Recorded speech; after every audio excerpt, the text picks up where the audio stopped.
हमने एग्जाम्पशन काफ़ी हद तक पढ़ ली और हमें पता चला कि जनाब एक बंदा जो अगर पाकिस्तान में पिछले 4 साल में रेजिडेंट ना हो, फिर आ जाए, जिस साल रेजिडेंट बनेगा वो वाला साल, ये नहीं जिस साल आएगा, हो सकता है जिस साल आए उस साल में, नीचे वाले एग्जाम्पल में भी यही लिखा हुआ है कि उस साल वो रेजिडेंट नहीं बनेगा, बल्कि जब साल रेजिडेंट बनेगा उस साल और उससे अगले साल, ये देखो आया इस साल में लेकिन अगले साल में उसको क्या होगी, एग्जाम्पशन होगी। खैर ये हमने पढ़ लिया। अब अगली बात है एग्जाम्पशन एंड टैक्स कंसेशन। ये कोई इतना इंपॉर्टेंट नहीं है। फर्स्ट शेड्यूल में सारे के सारे रेट्स लिखे हुए हैं, फर्स्ट शेड्यूल में सारे के सारे रेट्स लिखे हुए हैं और सेकंड शेड्यूल में सारी की सारी क्या लिखी हुई है, एग्जाम्पशन लिखी हुई। क्लियर? अगर हम पढ़ते हैं the income and person specified, कौन से वाले, सेकंड शेड्यूल, या तो एग्जाम्प्ट होती हैं या लोअर रेट होता है। आपने देखा है एफटीआर में 15% लगता है, वैसे तो पता नहीं 35% तक भी पहुंच जाता है रेट, लेकिन कुछ पे, लेकिन इसके लिए कि एग्रीकल्चर इनकम जो मजीद जो हम पढ़ रहे हैं, allowed reduction in tax liability. आपने देखा है टीचर की 25%, teacher researcher allowance 25% tax liability कम नहीं हो जाती। ठीक है। Exemption from the operation of any provision, किसी खास जो है प्रोविजन, एग्जम्पशन सर्टिफिकेट सुना है कहीं पे, तो बाकी सबका टैक्स कटता है, जिसके पास एग्जम्पशन सर्टिफिकेट होता है उसका टैक्स नहीं कटता। तो यस, ये कुछ चीज़ें हैं जो हमने पढ़ ली। फिर where any income is exempt it shall, where any income, जरा इसको मैं सेट कर, is exempt and it shall be included in total income, however no tax shall be।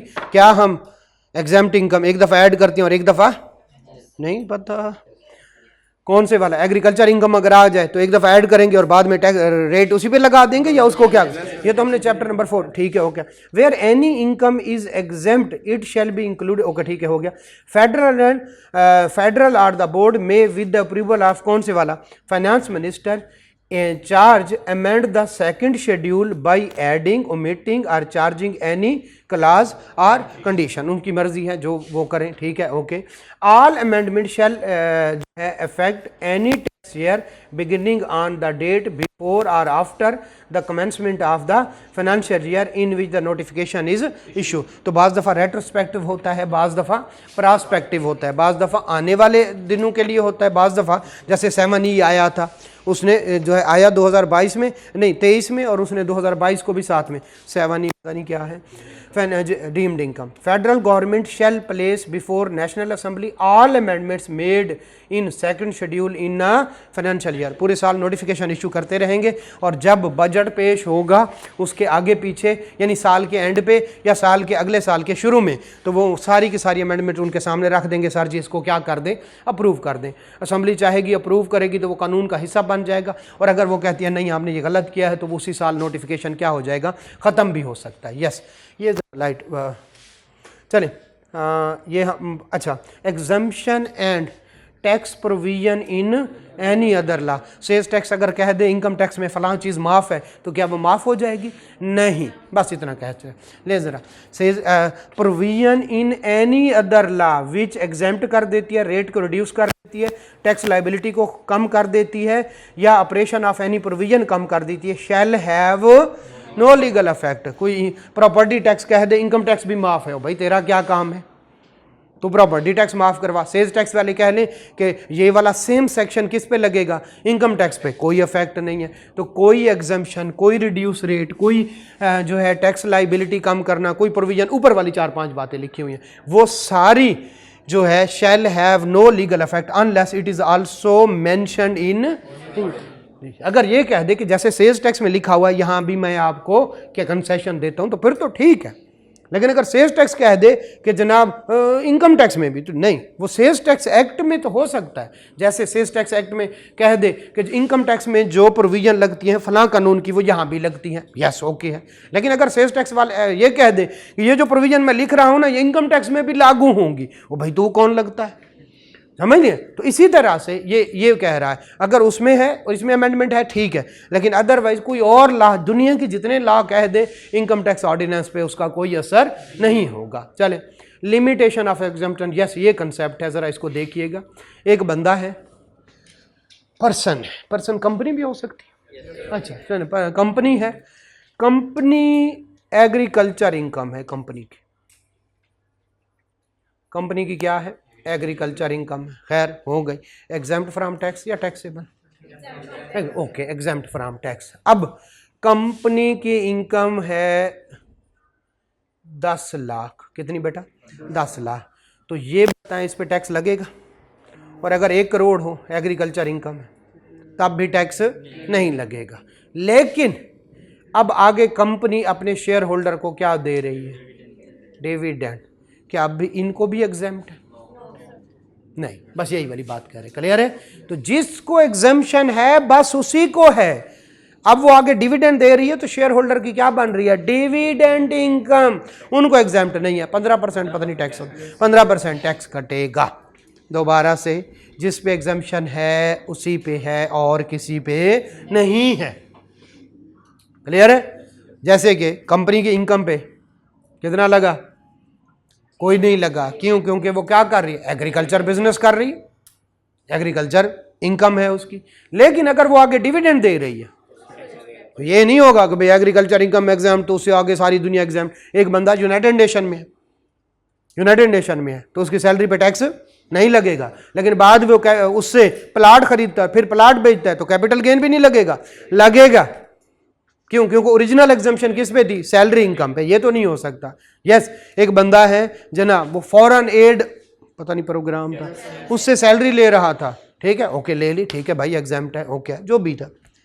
Pakistan में फिर प्रॉपर्टी ले ली, उससे किराया आ रहा है, सिर्फ उतने तक की थी। क्लियर हो गया? बस इतनी सी बात है। जरा पढ़ते हैं नीचे एग्जाम्पल में, सारा कुछ यही लिखा, बड़ा आसान सा। Limitation of the exemption, limitation of the exemption where any income is exempt from tax. Company की क्या, कौन से वाली इनकम? Agriculture income. शाबाश। Exemption shall be limited to the original recipient. कौन से वाला? वो जो कंपनी ले रही है। ये नहीं होगा। And shall not extend to any person receiving any payment out of that income. Dividend ले रहे हैं, क्लियर है? तो कंपनी की इनकम एग्जेम्प्ट है, बट कम इससे आगे जितने बंदे लेते जाएंगे उनकी इनकम एग्जेम्प्ट। क्लियर हो गया? नहीं जी।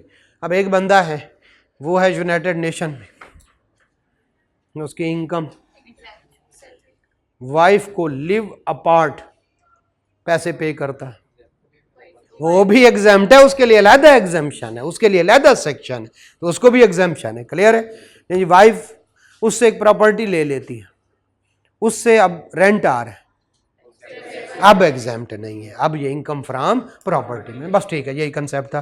खैर आगे ख़त्म हो गया पास पेपर। चलते हैं जल्दी से हम इनकम फ्रॉम एओपी। एओपी का क्वेश्चन नंबर 3 और 4 जी इंडस्ट्रियल अंडरटेकिंग रहता है, और उधर से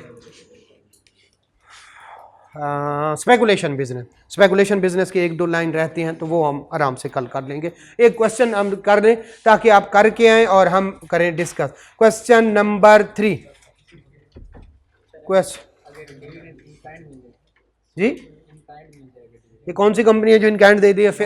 जब भी इनकाइंड हो तो फेयर मार्केट वैल्यू लेते हैं। हाँ, क्या दे दी? गंदम दे दे तो फिर भी वो रिसीवर या कल्टीवेटर तो नहीं है ना, उसकी फेयर मार्केट वैल्यू देखे नहीं देखे ना, नहीं रिसीवर है, लेकिन क्या वो थ्रेशर की सर्विसेज दे रहा है? क्या वो खुद ठेकेदार है? नहीं, ठीक है, रिसीवर इन काइंड, लेकिन उस सूरत में। ठीक है, नहीं जी। बाकिर बशीर राही, BAR बार, ठीक है, ओके। बाकिर असद, अच्छा सबसे पहले requirement required under the provision of income tax ordinance. Question number 3 कौन सा? क्वेश्चन नंबर 3 किसका? AOP का। सबके पास होगा, ठीक है। तो 2-3 क्वेश्चन हम करने की कोशिश करते हैं, पढ़ने की कोशिश करते हैं। आप करके आएंगे, कल अगर हो गया आपसे ठीक, नहीं तो फिर एक्स्ट्रा क्लास लेके आपको सारा सॉल्व करवा दिया जाएगा। चले, आपको बताना चाहता हूं कि यस, आप AOP के क्वेश्चन अटेम्प्ट कर सकते हैं। एक जगह पे प्रॉब्लम आएगा, कहीं पे वो प्रॉफिट जो है वो लेके जाता है आफ्टर टैक्स और कहीं पे बिफोर टैक्स, बस इतना है और कुछ भी नहीं है। ठीक है, चले लें जी। Required under the provision of income. अच्छा ये बताएं, सेल्स टैक्स के क्वेश्चन किसी हद तक हो रहे हैं? अगर किए, ये बताएं सैलरी के अक्सर, देखो मैं 100% पे जाता ही नहीं ना, मुझे उम्मीद है, लेकिन 100% पे एक सूरत में आप जा सकते हैं। कैसे? अब तक जो प्रॉब्लम आए उनको लिख ले, मेरे पास आए, उनका सोल्यूशन सीख।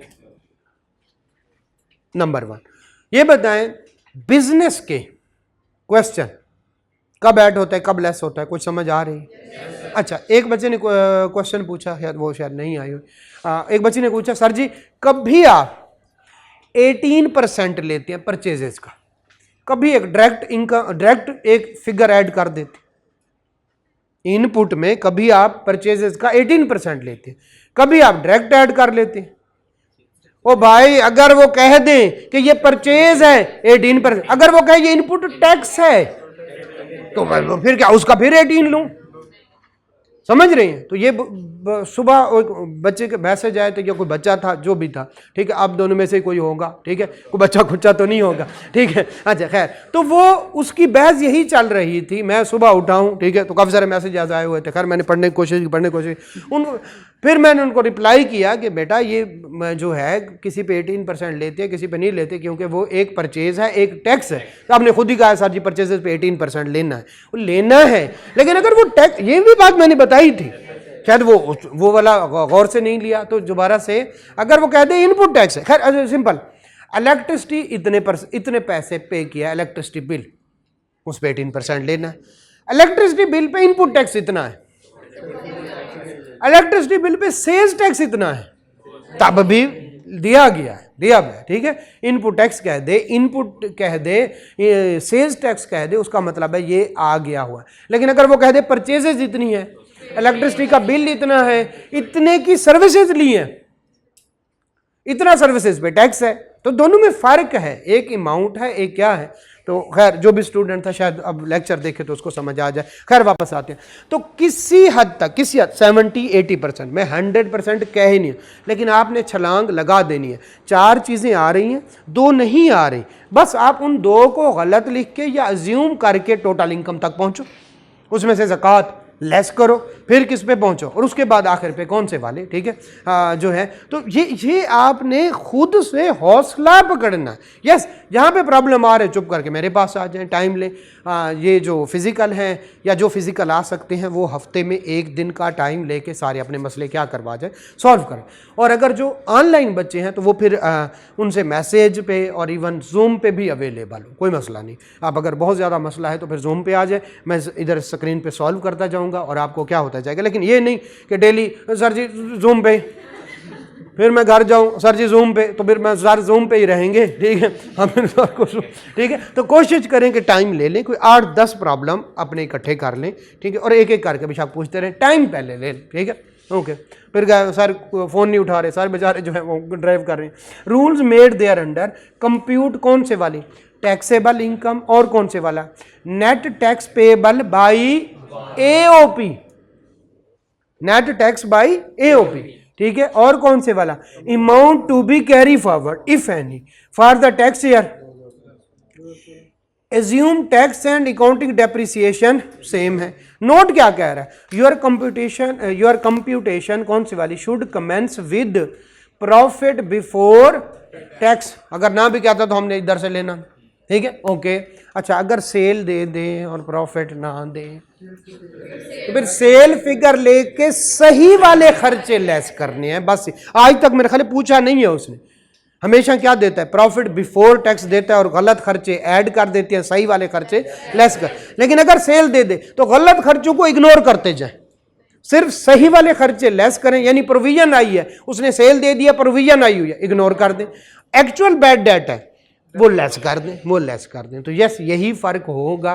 चले खैर, show all relevant exemption, exclusion, और कौन से वाले, डिसअलाउंस। ऊपर चलते हैं, इसमें कहीं उसने कहा है कि पार्टनर्स क्या, सिंपल इनकम फ्रॉम बिजनेस का, एओपी बहुत इन्वॉल्व है इसमें, लेकिन लफ्जों की हद तक सिंपल एओपी की। देखिए किसी पार्टनर का अगर निकालना है तो वो सैलरी वाला या किसका हो जाएगा, नॉन सैलरीड वाला, वो न्यूमेरिकल। और अगर यहाँ पे दोबारा पढ़ें इसको, दोबारा पढ़ें, अजीब सी बात कर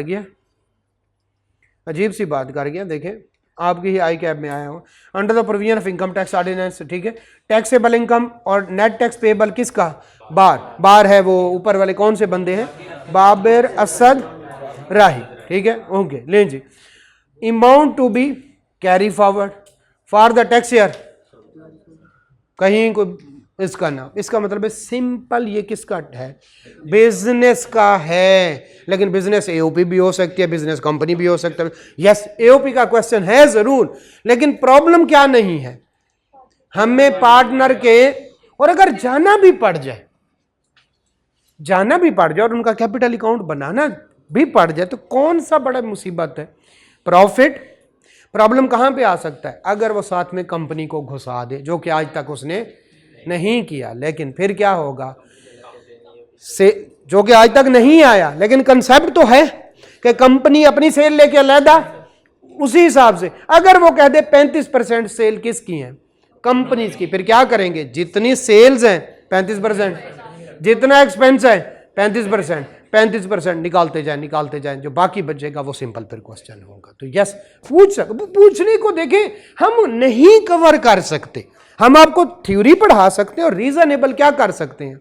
एक देखें, आपको 2 + 2 4 करा दिया, 4 + 6 10 करा दिया, क्या आपको सारे करवाए गए? किसी ने कभी जिंदगी में किया हो 51 + 116? शायद ना किया, ऐसा है या नहीं? तो क्या आप इस पे बैठ करो ना, मिस ने तो 51 + 116 करवाया ही, मैं क्या करूंगा आने वाली सारी, कभी आ गया, नहीं करवा सकते।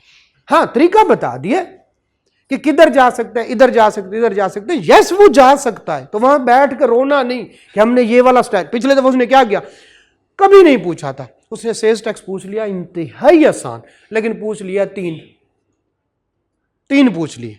अब क्या था, पहले मिस्टर ए का बनाओ, मिस्टर बी का और मिस्टर सी का, 3 क्वेश्चन उसने पूछ लिए, कभी नहीं पूछे थे, लेकिन थे आसान।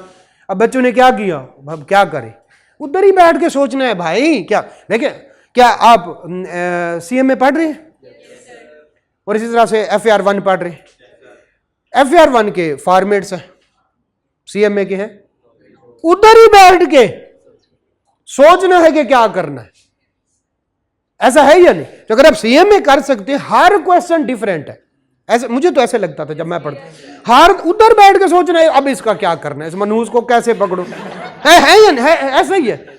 और FAR1 बड़ा आसान है, सीधे सीधे फॉर्मेट है, आपने फिगर पुट करनी है, जो चीजें नहीं है।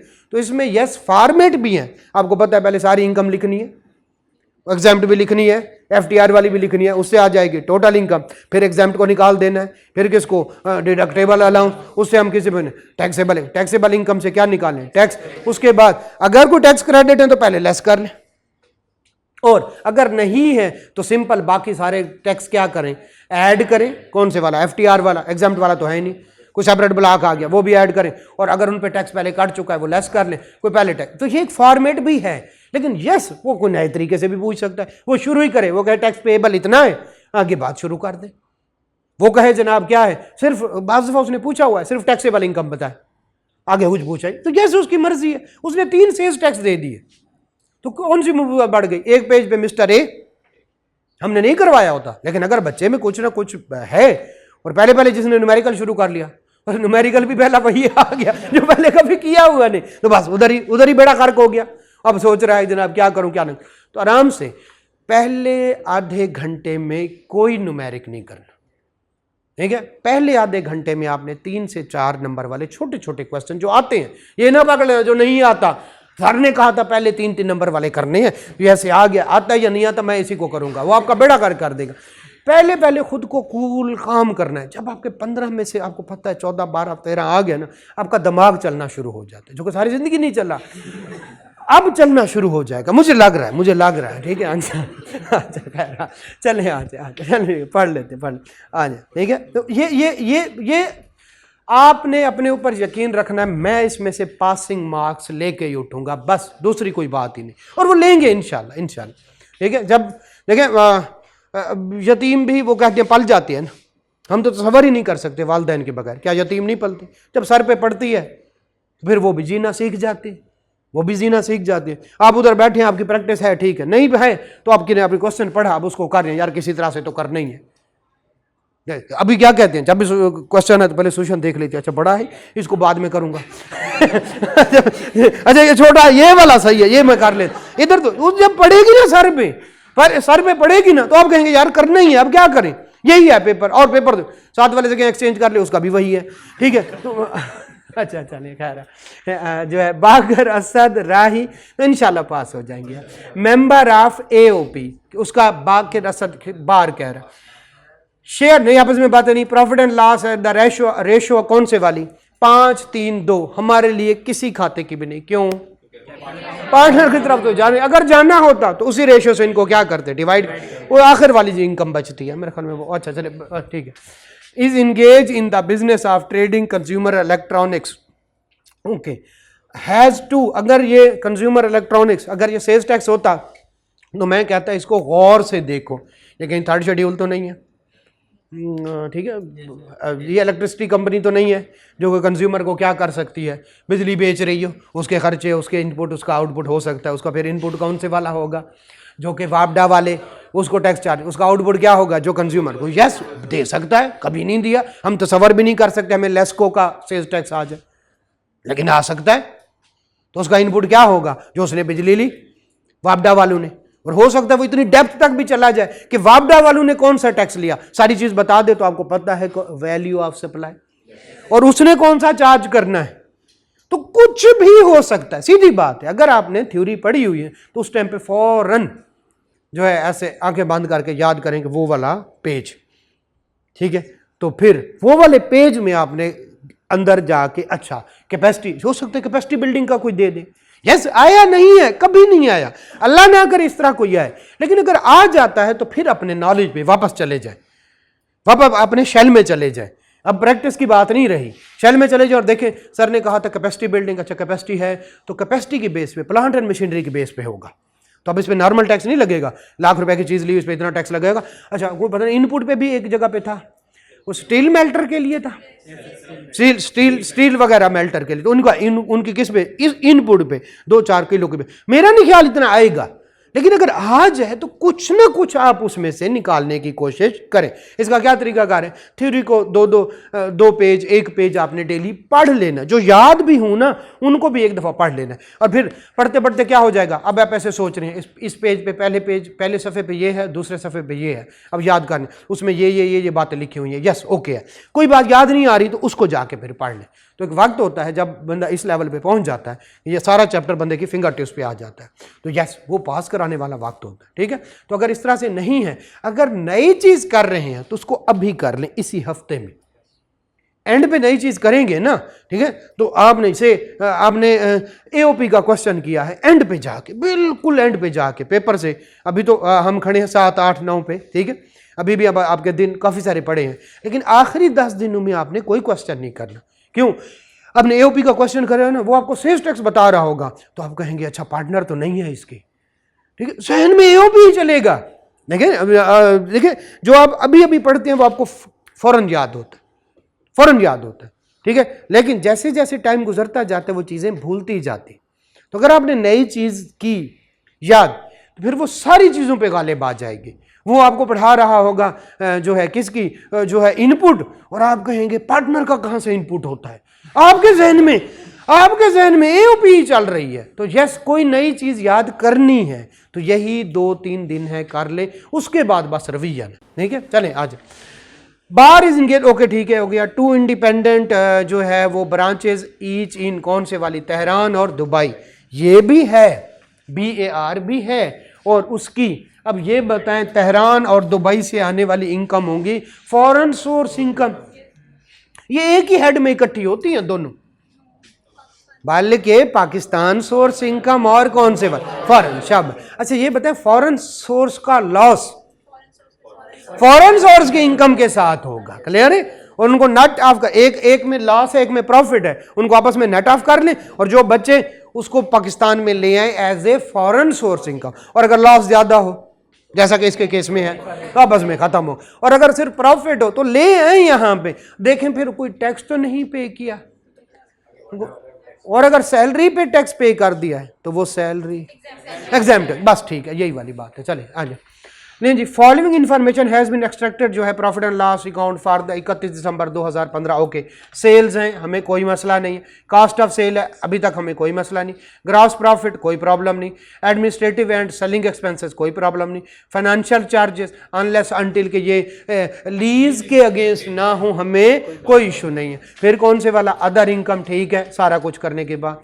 अब कॉस्ट ऑफ सेल्स इंक्लूड्स, कौन से वाली, कॉस्ट ऑफ सेल इंक्लूड कौन से वाले, 20.5 मिलियन, ठीक है। उसमें क्या है जनाब, जरा देखते हैं। Closing stock which has been valued at net realisable value NRV पे, कॉस्ट की बजाय किस पे ले गया, cost of closing stock under absorption cost कितना पहले था, ठीक है, किस पे, 1950, और उसको वो किस पे ले आया है, कर तो दिया है, और क्या करे, कुछ भी नहीं करना। शाबाश शाबाश, समझ गए। तो उसने ये आपको भुलाने के लिए लिखा है। आप सिंपल लिखें और उसके आगे क्या लगा दें। सबसे पहले क्या लेंगे, प्रॉफिट बिफोर टैक्स, और ये वाला लिख के लकीर लगा दें, यस जो है क्लोजिंग स्टॉक। अच्छा, क्लोजिंग स्टॉक अगर ना किया होता, NRV ये होती, बताएं फिर, नहीं NRV पे तो लाया, ले आते 50 की बजाय, करते क्या, प्रॉफिट में से ऑलरेडी, ये बताएं ज्यादा हुआ है स्टॉक या कम, ज्यादा, क्लोजिंग स्टॉक प्रॉफिट में ऐड होता है। तो अगर आपने कम करना है तो प्रॉफिट, शाबाश, बस लेस करना, ठीक है। तो क्लोजिंग स्टॉक अगर ना हुआ होता, अभी तो उसने क्या किया है, 1950 से किस पे ले गया, 1820 पे कर दिया है, नथिंग टू बी चेंज्ड। तो क्लोजिंग स्टॉक का कंसेप्ट जहन में रखें। पहले भी एक दफ़ा मैंने पूछा था तो ये ज़रा कमज़ोर था। क्लोजिंग स्टॉक हमेशा प्रॉफिट में ऐड होता है, ओपनिंग स्टॉक हमेशा परचेजेस में, सॉरी, प्रॉफिट में लेस होता है। और कॉस्ट ऑफ सेल क्या होता है, opening stock plus purchases minus closing stock. तो क्लोजिंग स्टॉक अगर कॉस्ट ऑफ सेल में से लेस हो रहा है तो इसका क्या मतलब है, प्रॉफिट में ऐड हो। क्लियर है। तो यस, ये एक पॉइंट था, मैंने कहा डिस्कस कर ले।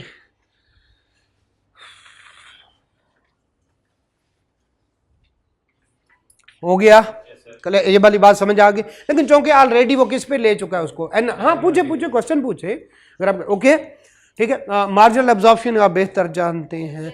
ओके चल, प्रोविजन ऑफ कितनी, 75,000 अगेंस्ट स्लो मूविंग, प्रोविजन का तो खास दुश्मन है, तो इतने से एक्सपेंस ऐड किया हुआ है। आपने क्या करना, सॉरी उसने एक्सपेंसेस में ऐड किया, यानी सेल में से लेस किया। गलत खर्चा या सही खर्चा, गलत खर्चे को हम क्या कर दें, हाँ यूं कहें, ये बड़ा बेहतर। फ्रेट चार्जेस कितने, these were paid in cash, रोला कहाँ पे है, कैश में है, लेकिन चूंकि क्या है, फ्रेट है, होता है, सही लेस किया, सही लेस किया हुआ, कुछ नहीं करना, ठीक है। यस, अच्छा क्वेश्चन है, छोटा सा लेकिन अच्छा क्वेश्चन। आ जाए जरा, administrative and selling expenses include, कौन से वाली, ऊपर वाली फिगर कौन सी, ये जो 9 अच्छा 4732, ओके चले। कमीशन ऑफ रुपीज कितना, पेड टू बाकर, करना चाहिए था, ऐड बैक कर दें, गलत खर्चा है ना, गलत। और अगर साथ में कैपिटल अकाउंट बन रहा होता तो उसके अकाउंट में कह देते थे भाई ऑलरेडी पेमेंट तुम्हें इतनी हो चुकी है, ठीक है, शाबाश। Annual performance award of 3,10,000 paid to Rahi, उसे कहें भाई राही साहब अपनी राह लो, ये आपको गलत पे किया गया। एक तो इसको ऐड बैक कर लेंगे, और दूसरा राही साहब के कैपिटल अकाउंट में भाईजान आप इतने पैसे ले गए हैं, आपके बनते नहीं थे।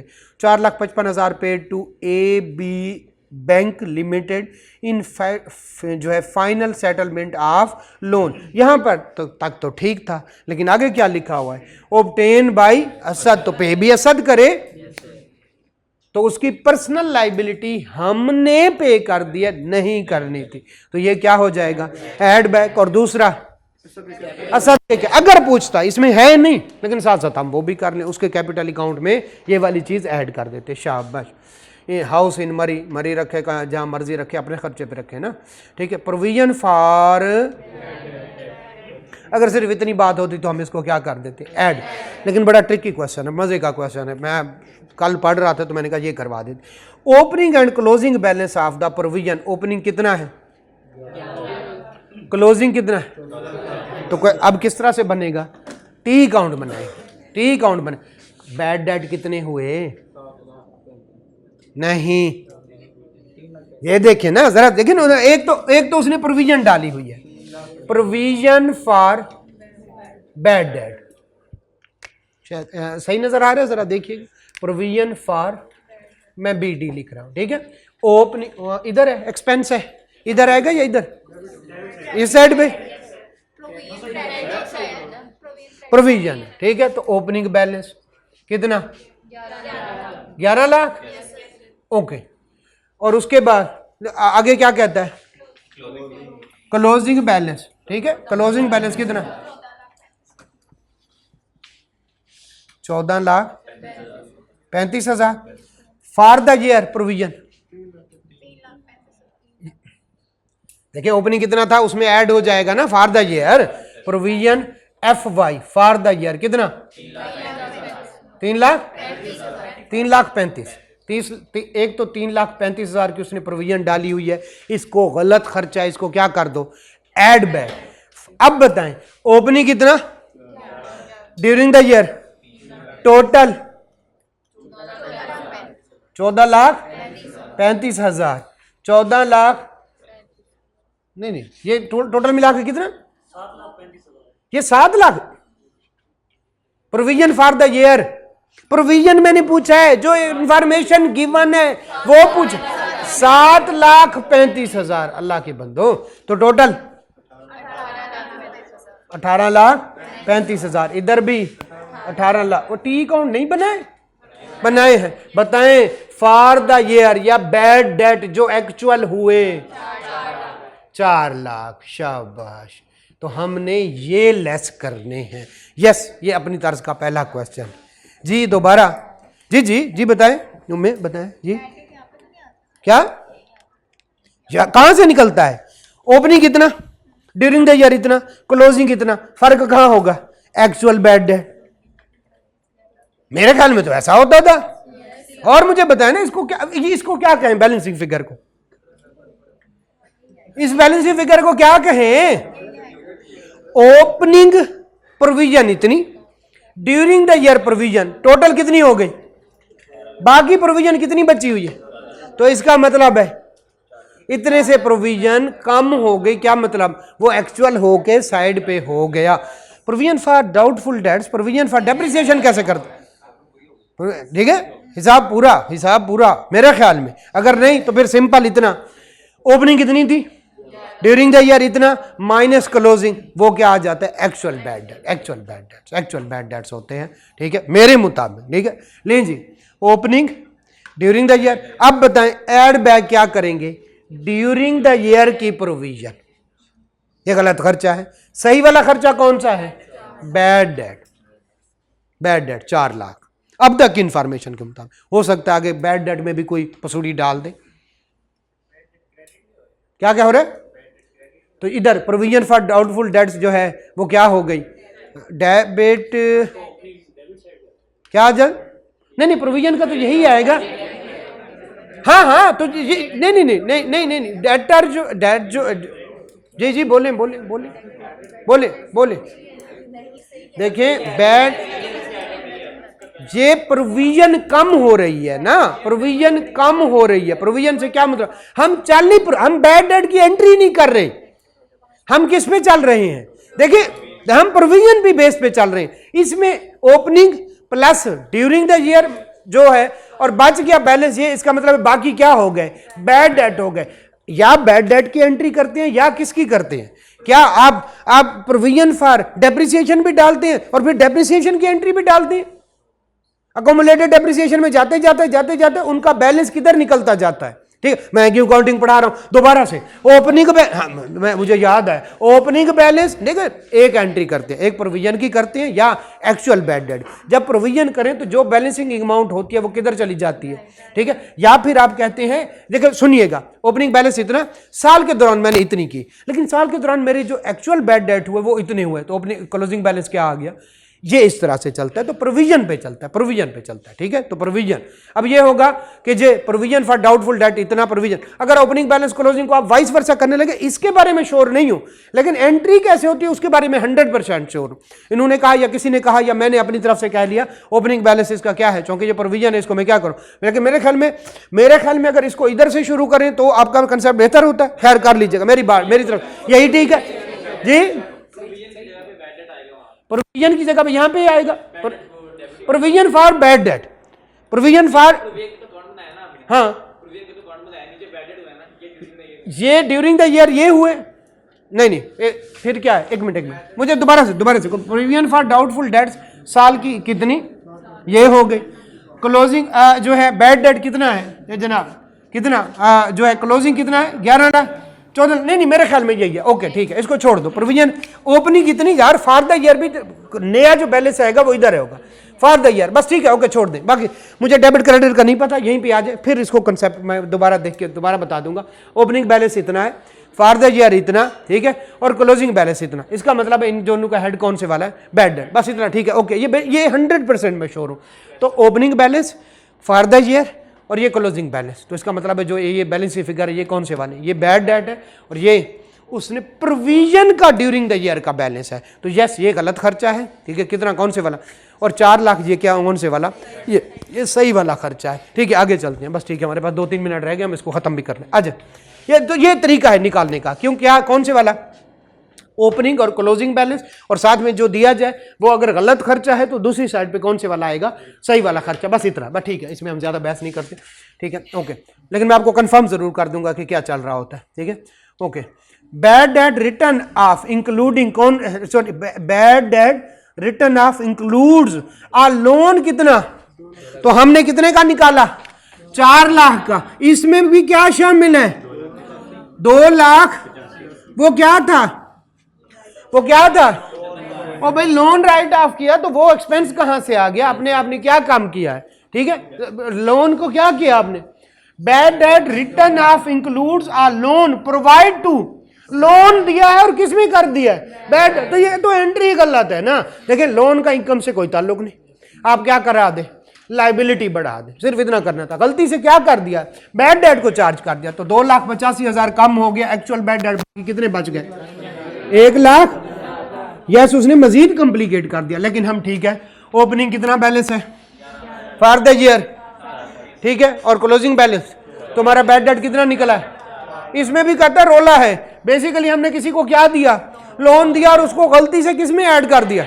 अब लोन है लाइबिलिटी, उसका तो कहीं असर नहीं आना चाहिए, बट चूंकि उसने किसमें डाल दिया बैड डेट में, तो बैड डेट 4 लाख नहीं है बल्कि कितने हैं 1,15,000। अब बताएं जो है बैकवर्ड क्या होगा 7,35,000, और क्या नाम है उसका, और असल वाला खर्चा कौन से वाला है 1,15,000, बस ठीक है। ओके चले आगे चले। Sale promotion expenses, okay 2 lakh, नहीं पूछे जी क्वेश्चन कर दें, जरूर करें बिस्मिल्लाह। ओके जी उसी में से उसने क्या कर दिया, उसके अगेंस्ट एडजस्ट कर लिया 2,75,000 sale promotion expenses 2,75,000। These expenses were paid by Rahi through his, बताएं तो भाई ये बिजनेस बैंक अकाउंट से अगले के बिजनेस बैंक अकाउंट, लेकिन किसने पे कर दिया, राही साहब ने। उन्हें भी क्यों किया, ये हम खर्चा मानते ही नहीं, ये सेक्शन 21 की वायलेशन है ना। आप कैश में पे, सॉरी आपने जब भी पेमेंट करनी है बिजनेस बैंक से किसके जाने, तो यस ये 2,75,000 क्या हो जाएगी, ऐड बैक हो जाए। चले, और अगर कैपिटल अकाउंट बन रहा होता राही के अकाउंट में, ये लेस होते कि उसने भी पल्ले से पैसे दिए हैं। ओके 86,000 पेड टू कौन से वाला, an institution operated by federal government for the training of industrial worker in Punjab. तो जो कि इंस्टीट्यूशन को दिए हैं, फेडरल गवर्नमेंट ने पे किए हैं और ट्रेनिंग करवाई है वर्कर की, तो ये एग्जेम्प्ट हो सकते हैं, इसको कुछ नहीं करना, ये अलाउड खर्चा है, तो यस इसको कुछ नहीं करना। फर्दर इन्फॉर्मेशन पे जल्दी जल्दी आती हैं। फॉर द ईयर एंडेड कौन से वाला, 31 दिसंबर 2015 दुबई ब्रांच कौन से वाला, उसने प्रॉफिट बनाया कितना, 15 लाख, शाबाश, तो income from foreign source.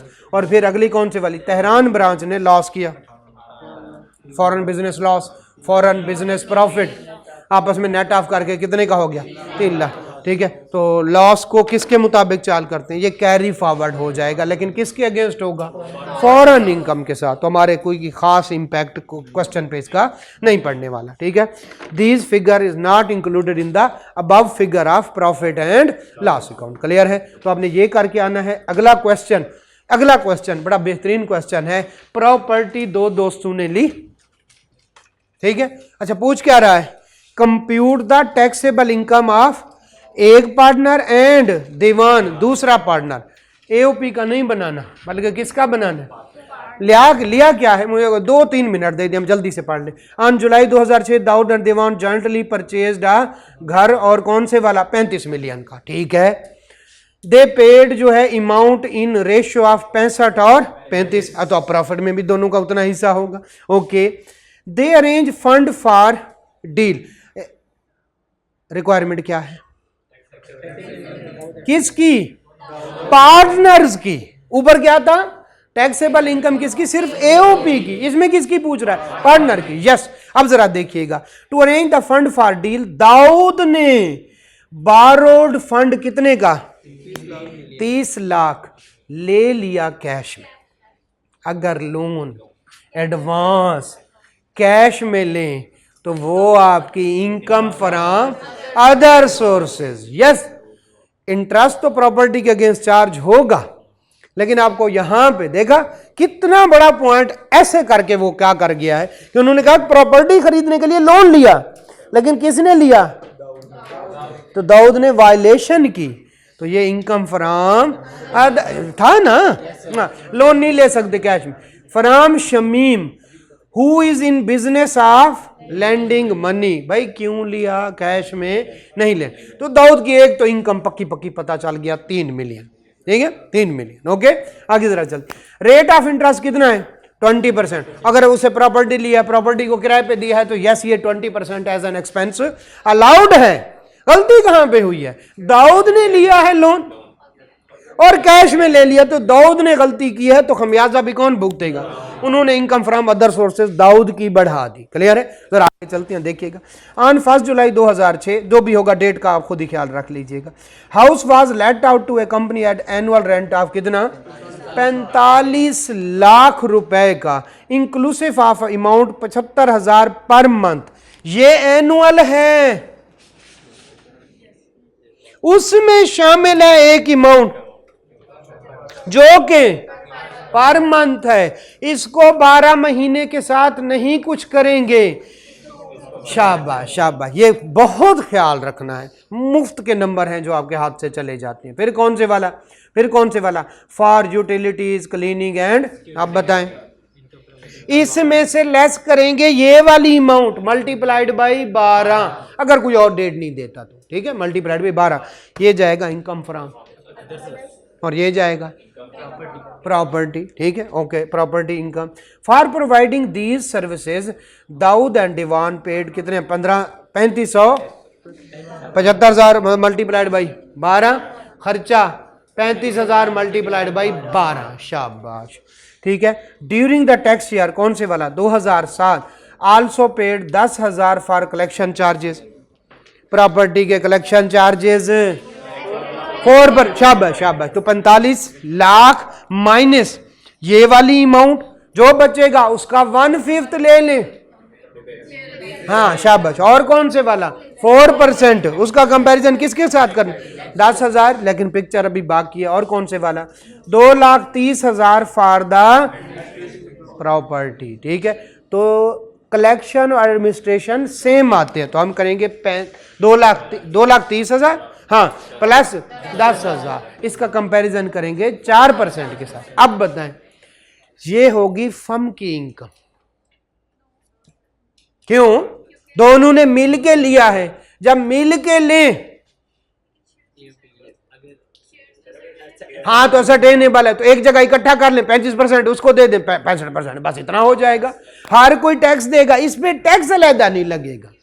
Property में हमने पढ़ा था जब कोई दो ले और हर एक का तो उसकी वो ले प्रॉफिट एंड लॉस बनाए और हर एक को, तो अब टैक्स फर्म पे नहीं करेगी। यस, ये वाला पॉइंट है। तो अब बताएं इनकम फ्रॉम प्रॉपर्टी, अब जरा देखिएगा इनकम फ्रॉम प्रॉपर्टी किसकी? फर्म की समझ ले, लेकिन उस पे टैक्स हर कोई अपना टैक्स देगा। तो यस, इनकम निकाल के कुछ इनकम दाऊद को भिजवा दें, कितने? 65 और 35% किसको? दीवान। इसी तरह से इनकम फ्रॉम अदर सोर्सेज 75 और 35 वो निकाल के किसको? दाऊद को और दीवान। बताएं ये 3 मिलियन किसकी इनकम? सिर्फ दाऊद की। एक चीज प्रॉपर्टी में खर्चा भूल गया, इंटरेस्ट वाला। शाबाश, वो किसका आएगा?